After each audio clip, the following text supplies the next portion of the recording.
बरेच उद्योजक, बरेच मेंटॉर्स उद्योजक त्याचे सांगत असतात सेल, सेल, सेल. तुम्ही जितका सेल कराल तितका तुमचा बिझनेस वाढेल. परंतु दुर्दैवाने हा ट्रॅप आहे. सेल अर्थातच उद्योगासाठी गरज आहे कारण सेल नाही केलात तर तुमचा उद्योग चालू शकत नाही. परंतु केवळ सेल्सवरती फोकस न करता कॅश, सेल्समधून येणारी कॅश ही सुद्धा तितकीच इम्पॉर्टंट असते. Jet airways is a classic example. Jet airways एका पिरियडला भारतातली सगळ्यात मोठी विमान व्यवस्था होती. म्हणजे त्यांनी एअर इंडियाला पण बीट केलं होतं सगळ्यांना आणि प्रचंड चांगला बिझनेस चालू होता त्यांचा. परंतु त्यांनी काय केलं, की सुरुवातीला सगळा जो बिझनेस होता तो ॲडव्हान्स तिकीट्सवरती चालू केला आणि कॅश त्यांच्याकडे आली नाही आणि कॅश जोपर्यंत येत नव्हती, परंतु त्यांचा ॲडव्हान्स बिझनेस चालत होता. त्यामुळे तो रेव्हेन्यू येत होता आणि ते सप्लायर्सना पेमेंट देत होते. ज्यावेळी तो मार्केटमध्ये टिल्ड झाला आणि ज्यावेळी त्यांचा तो सेल बंद झाला, टिपिंग पॉईंट झाला ज्याला असं म्हणतात. त्याच्यानंतर त्यांना सप्लायरची पेमेंट द्यावी लागली, परंतु तो कॅश येऊ शकला नाही आणि पूर्ण बिझनेस कॅश ट्रॅप झाला.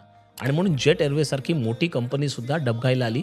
अल्टिमेटली त्यांना कंपनी बंद करावी लागली. आपल्याला छोट्या बिझनेसमध्ये सुद्धा रेव्हेन्यूमधनं कॅश किती येते हे जाणणं अत्यंत गरजेचं आहे. तोच रेव्हेन्यू इम्पॉर्टंट ज्याच्यातनं तुम्हाला कॅश येते आणि त्या कॅशमधनं तुम्ही अल्टिमेटली सप्लायरचं क्रेडिट पिरियड मॅनेज करू शकत असाल आणि कॅश रोलिंग करत असाल, एस्पेशली सुरुवातीच्या पिरियडमध्ये स्टार्टअपच्या, तर तुम्ही बिझनेस चांगल्या अर्थाने स्केल करू शकता.